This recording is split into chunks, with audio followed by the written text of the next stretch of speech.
Sugeng enjang para adiyuswa, sugeng pepanggihan malih wonten ing renungan padintenan adiyuswa ing dinten Kemis Pahing 2 Oktober 2020. Sumangga dinten punika kita nampeni jejer golek urip. Para adiyuswa, wonten pitembungan akeh wong sing golek urip seneng, nanging ora akeh wong sing golek urip ayem. Tembung punika ngemutaken kita bilih kathah tiyang nglampahi gesangipun asring namung mburu karemenipun piyambak.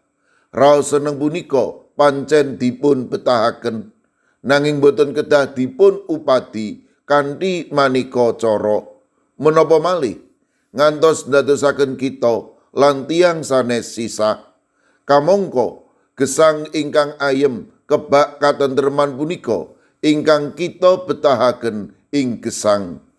Awit raos ayem punika ingkang dadosaken kita tansah bingah lan kiat nglampahi gesang ingkang kebak karibetan lan kaprihatosan. Jabur 156 ngajak kita amri tansah memuji asmanipun Gusti, nanging emanipun kita asring supi kalian pakaryanipun Gusti. Asring kita langkung gampil ningali pakaryanipun tiyang sanes ingkang kita anggep langkung unggul tinimbang kita. Kita rumaos ayem awit kita menggalih dekengangku wong pusat duwe pangkat lan wong sugih. Nanging Jabur 156 paring pepemut, aja kumandel marang para panggedhi lan marang anaking manungsa kang ora bisa aweh karahayon. Awit sedaya manungsa punika sifatipun winates.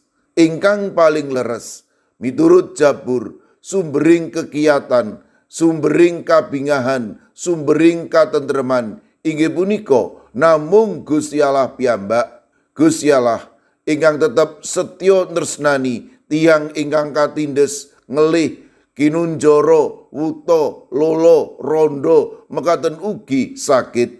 Mila ing Jabur 156 ayat gangsal ngendika, rahayu wong kang ndarbeni alai Rama Yakub minangka pamomongi kang pengarep-ngarepe marang Sang Hyang Gusti Alai. Para adiyuswa, nyata sanget pitulunganipun manungsa menika winates. Awit saben manungsa nggadahi karingkihan, nanging katentreman ingkang sejati namung wonten ing Gusti Allah, namung wonten ing Gusti Yesus. Mila sumangga kita tansah sumarah ing Gusti Yesus. Kita kedah tetep setya ing Gusti lan tansah ndadosaken Gusti minangka ratuning gesang kita. Lan nalika kita dadosaken Gusti minangka ratuning gesang, ing riku wonten karahayon, wonten katentreman. Amin. Sumangga kita ndedonga. Matur nuwun Gusti, dinten punika paduka paring pepembut, amri kawula tansah pitados dhateng paduka, amri kawula tansah ngraosaken ayem wonten ing paduka.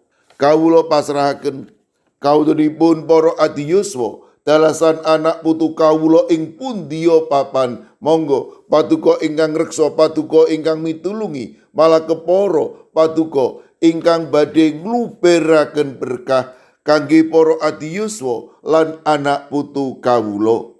Mirunggan kawula pasrahaken kawulanipun sedherek kawula Yohanes Surya Nugroho, putranipun Bapak Martin lan Ibu Lydia ing GKJ Pamong Utama Kalinegara ingkang wedal samangke nembe nandhang sakit wonten ing Jogja. Kawula pitados menawi paduka ugi badhe ngreksa lan paring pitulung malah kepara wetahing kesarasan.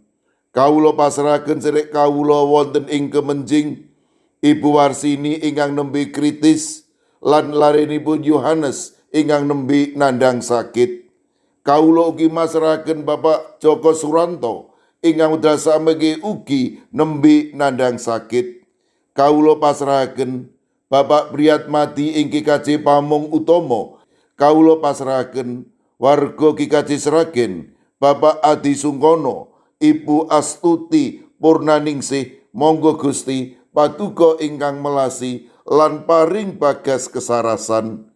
Kawula pasrahaken Bapak Wijongko, Ibu Eni Rus Pramujiani, Ibu Katarina Indah wonten ing KKJ Sedayu ingkang ugi nembe nandhang sakit, lan kawula pasrahaken Bapak Sudiat ing KKJ Wedi. Kawula pasrahaken sedherek kawula ing KKJ Magelang, Bapak Wilin Jumairi, Bapak Mangku, Mbak Cili, Bapak Budi Wikanto. Kawulipun sedherek kawula ing KKJ Antp Andum Tresno Agape Salatiga, kawula pasrahaken Ibu Jumini, Ibu Maria, Ibu Paini, Ibu Jumina, Bapak Kustam, Bapak Joko Wahyu Adi, Mbah Jan, Mbah Tuminem. Sedherek kawula wonten ing KKJ Ungaran, Bapak Hono Hadi Prasetyo, Bapak Resdiarto, Ibu Ratiningsih, Ibu Dewi Teguh, Ibu Kristini Sunaryo, Ibu Suhantini Hadiono, sedherek Dwi Putro, Ibu Sugito, Bapak Sembiring, Ibu Surisno, Ibu Munarti, lan Bapak Ibu Tugiman. Kawula pasrahaken sedherek kawula ing KKJ Krapyak, sedherek Setianti.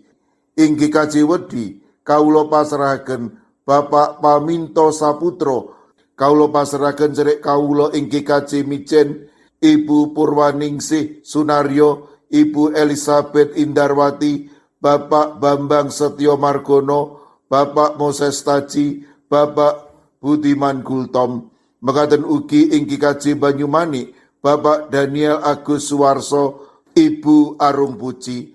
Kawula pasrahaken Bapak Minto Taruno ing KKJ Bugeran. Kawula pasrahaken sedherek kawula ing KKJ Pamong Utomo Kalinegoro, Bapak Mardiono, Ibu Sri Windardi, Bapak Margono, lan Ibu Marsudi. Mekaten ugi ing KKJ Immanuel Solo, Ibu Helmi Saputro, Ibu Tugiani Sunarto, Ibu Tati. Ing KKJ Tlepok kawula pasrahaken Ibu Wiryo Sumarto. Mekaten ugi ing Wonocatur, Ibu Esti. Ing KKJ Purbo, Ibu Karyumi, Ibu Kusmini. Ing KKJ Tropodo Sidoarjo kawula pasrahaken Ibu Sriti Astuti. Mekaten ugi ing KKJ Semarang Barat, Ibu Linistopo. Ing KKJ Tuban, Bapak Yohanes Mudadi. Ing KKJ Trangkil, Ibu Nanik Cahyono, Bapak Karyo, Bapak Ibu Toyo, lan Ibu Ngatini. Kawula pasrahaken ugi sedherek kawula ing KKJ Wonosobo, Bapak Lazarus Samijan, Bapak Yusuf Sunaryo, Ibu Endang Sarjono. Mekaten ugi ing Gondang Winangun, Ibu Lasiem. Eyang Sarwito ing KKJ Ngalian, Ibu Wahyono ing KKJ Plengkung, Ibu Apri ing KKJ Canden, Ibu Warsi ing Kemencing, wonten ing Denpasar Bapak Jatmiko, lan ing KKJ Sragen Bapak Warsito Riyadi, Ibu Sumiati, Bapak Suyanto. Kawula pasrahaken sedaya sedherek kawula ingkang nembe nandhang sakit ing pundiya papan, monggo Gusti paduka enggal maringi wetahing kesarasan peparing paduka. Sedaya pandonga lan pasabat kawula pasrahaken wonten ing asta paduka Gusti kawula Yesus Kristus. Amin. Sumangga para adi yuswa kita tutup pepanggihan kita renungan padintenan adi yuswa kanthi ngrepekaken kidung. Sumangga.